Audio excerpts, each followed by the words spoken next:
This terrifying photo shows a Liberator bomber about to be hit by a stick of bombs dropped from above. Moments later, the same camera took these two photos of the badly damaged Liberator streaming smoke as it struggles for survival. What happened to the crew? Did any of them survive? The Wingleader team decided to find out the full story of the bombed bomber.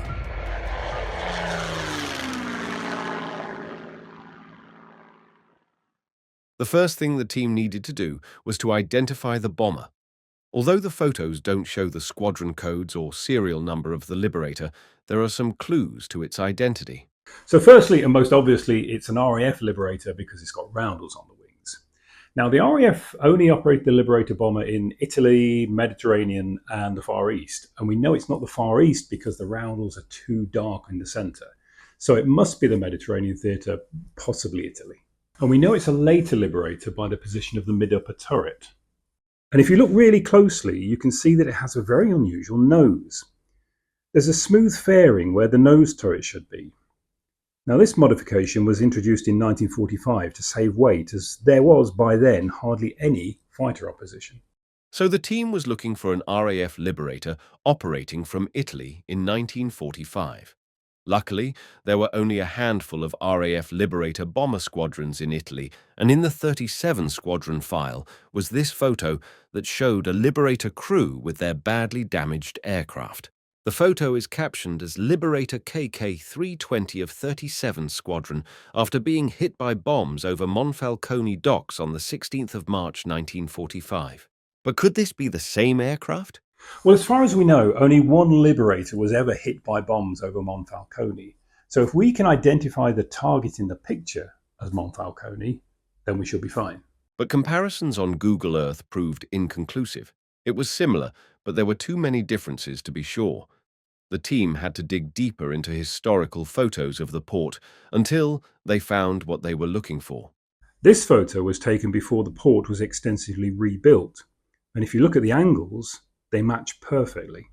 The team also found a wartime photo of Monfalcone, showing the capsized ship, the MV Orsonia, which also appears in the aerial photos. So this was definitely taken over Monfalcone on the 16th of March, 1945. But is this the same Liberator? If you zoom in very closely to the photo, you can see a dark hole next to the mid-upper turret and a missing propeller on the port inner engine. Now, this is exactly the damage suffered by KK-320, conclusively proving that the Liberator in the aerial photos is the same aircraft. Luckily, the press took interest in this incident and interviewed some of the crew at the time. So, here is the full story of what happened that day. KK-320 was part of a force of 205 Group Liberators that were tasked to bomb the shipyards at Monfalcone, 40 miles east of Venice, a distance of about 300 miles across the Adriatic Sea from their base at Tortorella, east of Foggia in southern Italy. The Liberator was loaded with 6 1,000-pound bombs and 6 500-pound bombs and filled with fuel and ammunition by the hard-working ground crews.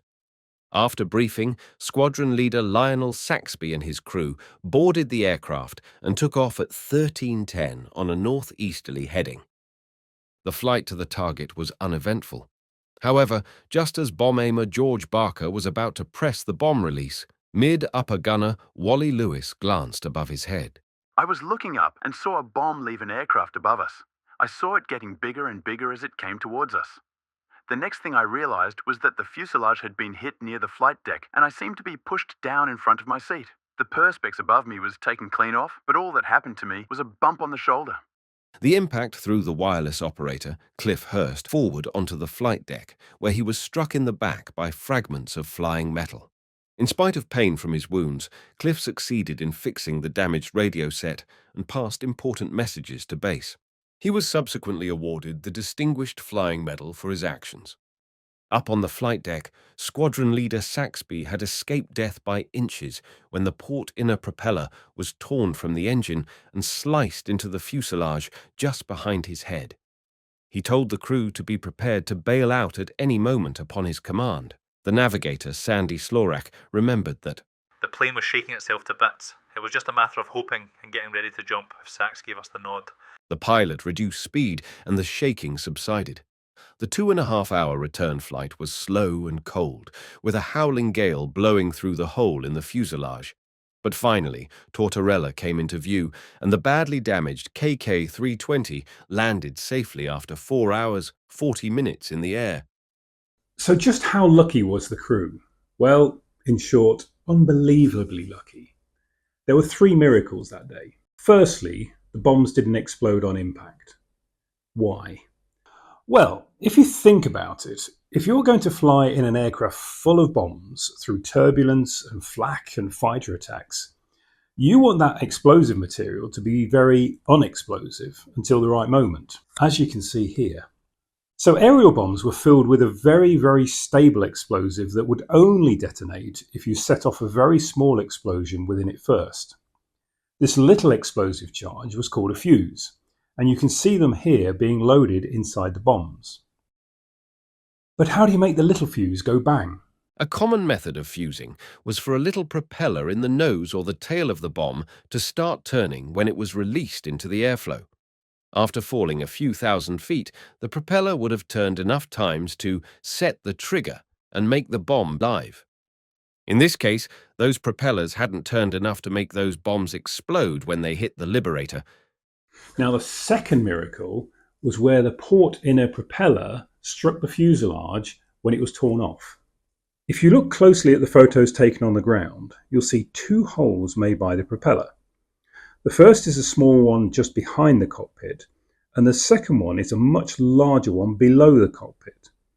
Any higher or further forward, and the pilot would have been killed instantly.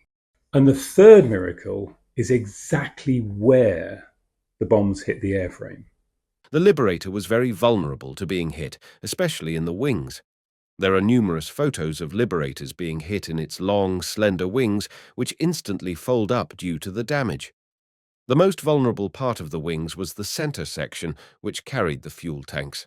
One bomb in this area would almost certainly trigger an uncontrollable fire and structural failure. Another potentially fatal part of the airframe to hit would be the cockpit. A bomb through there would destroy the flying controls, probably kill the pilot, and send the aircraft out of control. This Liberator was hit by 2 bombs, one at the front of the port inner engine and the other just behind the cockpit. A few feet either way, and the crew would have been just one of the tens of thousands of bomber crews that gave their lives for our freedom during World War II. Thankfully, Lady Luck was with them that day, and they all made it home to tell the story to their grandchildren of the day when their bomber was bombed.